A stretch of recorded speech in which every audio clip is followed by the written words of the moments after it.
sin la supervisión de padres, representantes o responsables.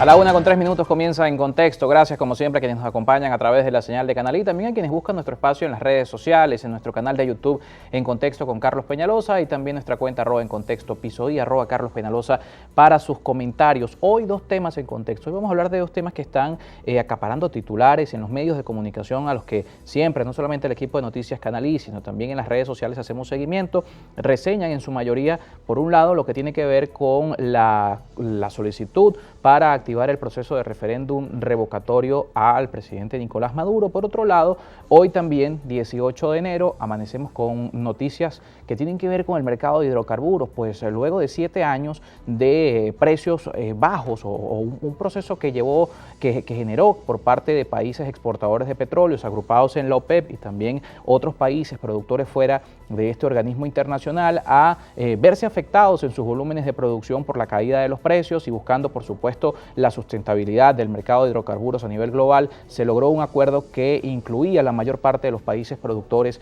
de hidrocarburos. Luego de una caída, como mencionamos, hace 7 años el petróleo estaba a precios que encendieron las alarmas de los mercados internacionales, de grandes países productores de petróleo, como es el caso de Arabia Saudita, el mismo caso también de Venezuela, con economías que la industria de los hidrocarburos tiene una participación bastante importante dentro de lo que es su ingreso. Hoy, en 2022, en 18 de enero de 2022, tras 7 años de precios muy bajos, y por supuesto un crecimiento que se ha venido dando en los últimos años, pues, posterior al tema de la pandemia, que también ha afectado no solamente al mercado de los hidrocarburos, sino al consumo global en materia económica. Se registran precios por encima de los $85 en cestas, como el caso Brent del Mar del Norte, que estaba cotizando $87,26, como según ha reseñado el Nacional. Vamos a ver si podemos tenerlo en pantalla, que desde el 30 de octubre de 2014 estaba en $86,74 por barril. El West Texas Intermedia ha marcado esta jornada $85,66, llegando a un nivel no visto desde el año 2014. Como hemos mencionado, durante estos años que han transcurrido, desde hace más de 7 años, en el transcurso de este proceso, la OPEP buscó este acuerdo de congelación de producción para acabar con esta brecha que existe entre la oferta y la demanda cercana a los 2 millones de barriles diarios. Un tema bastante amplio que además afecta directamente a Venezuela, pues nuestra economía históricamente ha sido dependiente del mercado de los hidrocarburos, de sus precios y por supuesto de los volúmenes de producción que tiene nuestra industria. Y precisamente esta semana también el tema de los hidrocarburos ha sido noticia en nuestro país, pues en la presentación de la memoria y cuenta del presidente Nicolás Maduro se hacía mención a cómo la producción nacional había superado el 1.000.000 de barriles por día. Esto ha reportado el Ejecutivo. Sin embargo, vamos a conocer un poco más sobre este tema con nuestro invitado. Se trata de Rafael Quiroz, él es economista petrolero. Muchísimas gracias por estar con nosotros. Muchísimas gracias, Carlos, por invitarme a tu programa y bueno, espero que digamos algunas cosas interesantes en tema del petróleo y de los hidrocarburos en general. Interesante hablarlo en una fecha como hoy, 7 años desde que vimos un precio como el que hoy marca la cesta petrolera. Sí. Como no, el mercado petrolero mundial ha venido recuperándose, sobre todo muy marcadamente, yo diría, en los últimos 8 meses, después de que los efectos y las severidades de la pandemia aflojaron un poco. Las masivas campañas de vacunación que han desplegado casi todos los países del mundo y básicamente los países desarrollados, pues han logrado un poco aplacar, por decirlo así, la pandemia, cuando aún se mantengan ciertos vestigios por allí y demás, pero ha logrado aplacarla y eso le ha mandado un mensaje al mercado y se ha reflejado en la demanda del petróleo diariamente. Es decir, la demanda de petróleo y por consiguiente, por supuesto, o esto como consecuencia del consumo petrolero, ha venido recuperándose. Y junto con la recuperación tanto del consumo como la demanda petrolera, pues los precios han venido también ganando terreno y recuperándose de niveles que estuvieron en el caso de abril del año antepasado, cuando empezó la pandemia, que estuvieron en precios históricos nunca vistos, de menos $47 el barril. Eso llegó el 19 de abril del año antepasado. Sin embargo, bueno, repito, el mercado ha venido recuperándose gracias a que la pandemia pues, ha aflojado un poco su severidad y permite que exista más demanda, más producción, se sí, reactive la claro, industria. ha venido incrementándose la demanda y frente a esto hay algo muy importante y hay que reconocer de que la OPEP Plus ha servido de un regulador tremendo, un mediador, yo diría, y equilibrador entre oferta y demanda petrolera.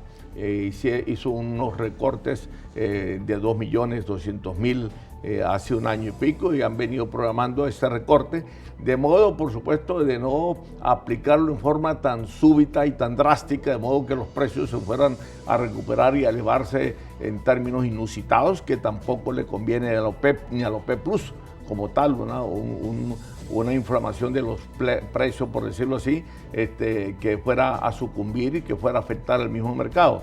Entonces lo ha hecho gradualmente y le ha dado resultados. Se viene para la última cuota de recorte de 400.000 para este primer trimestre y esperamos, por supuesto, que eso no vaya a producir una sobreoferta petrolera, que es el temor de algunos analistas dentro de la OPEP y fuera de la OPEP también. Claro, porque una sobreoferta llevaría a una caída del precio. ¿Cómo queda precisamente ese acuerdo? Porque en un contexto distinto, en 2017-2018, hablábamos en otro espacio sobre este acuerdo de congelación de producción, estos 2 millones de barriles que era la sobreoferta que existía en el mercado con respecto a la demanda y el precio estaba por debajo de los $50. ¿Cómo queda ese acuerdo en un contexto donde los precios están al alza por factores distintos a lo que puede ser la sobreoferta? Porque estamos hablando de un crecimiento de la demanda vinculado a la reactivación de la economía, a tensiones incluso que se mencionan y también paralización de algunos sectores productivos, el caso de Libia, el caso de países que hoy tienen ciertas complejidades con el proceso de producción de hidrocarburos. Sí, bueno, es muy posible que en este momento, en este primer trimestre, lo que podríamos llamar, sin que eso se oiga como una especie de galimatía o juego de palabras, pero es posible que tenga efecto el recorte de los recortes ahorita, que viene para el primer trimestre en 400.000. Eso puede o va a aumentar sin duda alguna un poco la oferta y puede disminuir o aplacar un poco el precio del petróleo para que no se nos vaya por encima de los 90, por lo menos el marcador del West Texas, que es el que más y mejor se cotiza en el mercado mundial. Entonces, ahorita, como usted dijo acertadamente al inicio de la introducción, ayer cerró el West Texas, que cerró casi aruñando los $90 el barril. Eso es un precio alto para Europa y para Estados Unidos por barril. Entonces, no conviene tampoco la OPEP ir a caer, ni mucho menos una guerra de precios, pero ni siquiera caer en precios altos que se ubiquen sobre los $90. A la OPEP le conviene un precio moderado entre 70 y $80 el barril, que también le conviene, por supuesto, a los consumidores. No es un precio alto, no es un precio bajo tampoco, y en la medida en que la OPEP pueda garantizar ese equilibrio entre oferta y demanda, estaremos manteniendo un mercado, por así decirlo, equilibrado, y estaría la OPEP cumpliendo uno de sus roles, que es el de servir de moderador entre oferta y demanda. La OPEP en estos momentos... Aunque hoy la OPEP no es quien aglutina la mayor parte de la producción del mercado de los hidrocarburos. Bueno, mira, no aglutina la mayor parte, pero sí aglutina una buena parte, y aglutina más que hace 3 años cuando no existía la OPEP Cuando Plus. Se dio el acuerdo con la OPEP Plus. Cuando era solamente la OPEP, sí, pero hace 3 años cuando apareció la OPEP Plus, que no es otra cosa que los 13 miembros de la OPEP, más 10 miembros que se hizo una alianza estratégica de producción y de confrontación al mercado, de miras al mercado, pues con objetividad. Estamos hablando de 23 países, de los 52 países que en el mundo producen y exportamos petróleo, las dos cosas. En el mundo hay 103 países que somos productores de petróleo. De esos 103 países, solo 52 producimos y exportamos también. Es decir, que producimos más de lo que consumimos y por lo tanto entonces nos autoabastecemos y tenemos para vender. Bueno, de esos 52 países, más de la mitad, que son 23, aglutinan la OPEP Plus. Oye, y disculpe... Un escenario diferente a 2017. Recuerdo que en esa época, cuando se dio ese acuerdo, se hablaba de precisamente la posición de debilidad que podría tener la OPEP al no ser la mayor parte del bombeo proveniente de la OPEP. Hoy estamos hablando de un acuerdo que favorece a todos. Pero por supuesto, pero no solamente que favorece a todos, sino que esos 23 países, para que veamos la OPEP mejor fuera de contexto, sino yo diría en la parte de lo que son las bases estructurales del mercado petrolero. Ese bloque de países que llamamos hoy en día la OPEP Plus, abarca, estimado Carlos, sobre el 92% de toda la producción mundial de petróleo. O sea, estamos hablando de una producción que en estos momentos está rayando en los 100 millones de barriles diarios.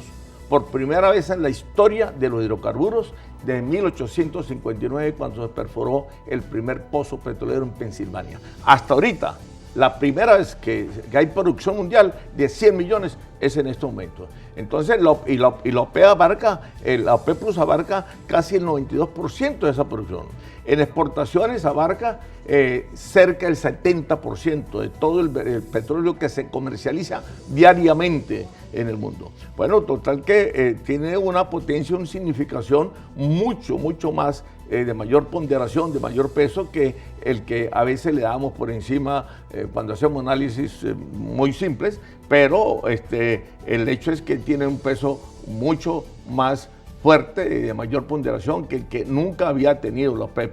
Y esa figura de la OPEP Plus, esa categoría, por llamarla así, llegó para quedarse en el mercado petrolero. Claro, ha cambiado la realidad del mercado de los hidrocarburos. ¿Y cómo esto beneficia a Venezuela? Lo vamos a conversar al regreso de la pausa, porque decíamos al principio del espacio que se había hecho mención durante la presentación de la memoria y cuenta de cómo la industria petrolera había superado en la producción del 1.000.000 de barriles. Hoy una industria petrolera que tiene un precio que puede competir con lo que tiene que ver también con los costos operativos de nuestra industria, con un petróleo por encima de los $85, como hemos mencionado el caso de la cesta petrolera. Lo vamos a conversar al regreso de la pausa con nuestro invitado. Rafael Quiroz está con nosotros esta tarde en Contexto, hablando sobre el mercado de los hidrocarburos y por supuesto cómo esto beneficia e impacta dentro de la economía en Venezuela.